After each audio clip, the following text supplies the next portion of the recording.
Nearly a year after 3 Martin County teenagers died in a car crash. The state attorney's office released stacks of documents and audio interviews this afternoon. We're covering Martin County with the largest news team on the Treasure Coast. News Channel 5's Carolyn Schofield poured through all those documents today. And what did you learn, Carolyn? Well, Jim, the information released by the state attorney's office backs up much of what investigators had already said. Nick Cody, Chris Briglio, and Connor Graver had all been drinking a lot in the hours leading up to that crash on August 4th. Now, much of what investigators learned came from Cody's girlfriend. When I was on Canner about to turn on the Cove, I saw a helicopter and stuff. Okay. And I already knew it was him. I knew right away. In a quiet voice, Brandy Coors talks about the morning her boyfriend died in a car crash. 18-year-old Nick Cody had just dropped her off and was headed to his home in Rocky Point of Martin County.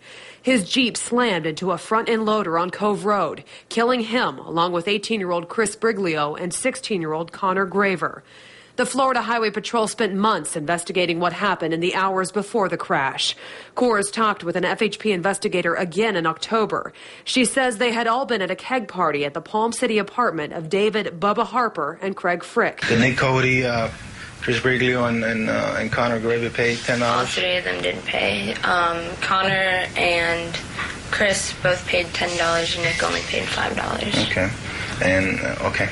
And you were saying that David Harper and his roommate were the one collecting the money. Yeah, they had like a little bucket full of money to collect from everyone, and they're handing out cups. Coors told investigators they left the party in the early morning hours of August 4th.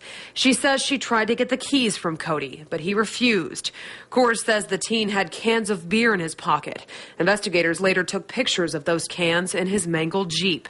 As he drove her home, Coors says they got in an argument. He wasn't driving the best, and I was yelling at him to pull over so I could get the keys. On his way to your house? To my house, yeah. He wasn't. When you say he wasn't driving? He was just speeding a lot, and he knows that bothers me. Now, the Florida Highway Patrol says Cody was going 71 miles an hour at the time of the crash. That is twice the speed limit on Cove Road. Bubba Harper and Craig Frick have both been charged with misdemeanor counts of hosting an open house party. And the state attorney's office says those will be the only charges in this investigation. Reporting live at Stewart, Carolyn Schofield, WPTV News Channel 5.